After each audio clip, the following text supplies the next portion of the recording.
നമസ്കാരം. സാംസ്കാരിക വാർത്തകൾ. UAE ആതിഥേയത്വം വഹിച്ച ആഗോള കാലാവസ്ഥാ ഉച്ചകോടിയായ COP28 വിജയകരമായി ഒരുക്കിയ സംഘാടകർക്ക് president Sheikh Mohammed bin Zayed Al Nahyan വിവിധ ബഹുമതികൾ സമ്മാനിച്ചു.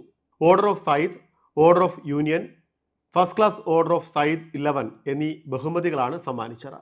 UAE വൈസ് പ്രസിഡന്റും പ്രധാനമന്ത്രിയും ദുബായ് ഭരണാധികാരിയുമായ Sheikh Mohammed bin Rashid Al Maktoum, vice പ്രസിഡന്റും ഉപപ്രധാനമന്ത്രിയും പ്രസിഡൻഷ്യൽ കോർട്ട് ചെയർമാനുമായ Sheikh Mansoor bin Zayed Al Nahyan എന്നിവർക്കാണ് ഓർഡർ ഓഫ് സായിദ് ബഹുമതി.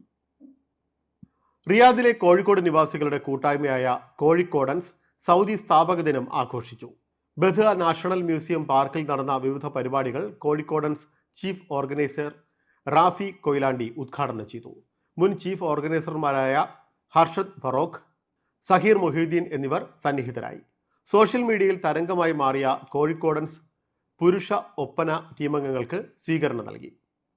Indian school, Bharat scouts and guides വിഭാഗം ലോക സ്കൗട്ട് ദിനവും ലോക ചിന്താ ദിനവും റിഫ ക്യാമ്പസിൽ വിവിധ പരിപാടികളോടെ ആഘോഷിച്ചു. ആഗോള മാറ്റത്തിന് സംഭാവന നൽകുന്നതിൽ കുട്ടികളുടെ പങ്ക് ഊന്നിപ്പറയുന്ന ഒരു നല്ല ലോകത്തിനായി സ്കൗട്ടുകൾ എന്നതായിരുന്നു ലോക സ്കൗട്ട് ദിനത്തിന്റെ മുഖ്യ ആശയം. അതോടൊപ്പം സമൃദ്ധമായ ഭാവി രൂപപ്പെടുത്തുന്നതിൽ കൂട്ടായ ഉത്തരവാദിത്വത്തിന് അടിവരയിടുന്ന നമ്മുടെ ലോകം, നമ്മുടെ സമ്പന്നമായ ഭാവി എന്ന വിഷയത്തെ ചുറ്റിപ്പറ്റിയായിരുന്നു ലോക ചിന്താ ദിനം. സാംസ്കാരിക വാർത്തകളിൽ ഉൾപ്പെടുത്താനായി ഇനി പറയുന്ന ഇമെയിൽ വിലാസത്തിൽ വാർത്തകൾ അയയ്ക്കുക. news@pravasibharati.com അല്ലെങ്കിൽ പ്രവാസി ഭാരതി റേഡിയോ news@gmail.com. സാംസ്കാരിക വാർത്തകൾ എല്ലാ ദിവസവും UAE ഒമാൻ സമയം രാവിലെ 10:30, സൗദി, ഖത്തർ, ബഹ്റൈൻ, കുവൈറ്റ് സമയം രാവിലെ 9:30, ഇന്ത്യൻ സമയം ഉച്ചയ്ക്ക് 12 മണിക്ക്. നമസ്കാരം.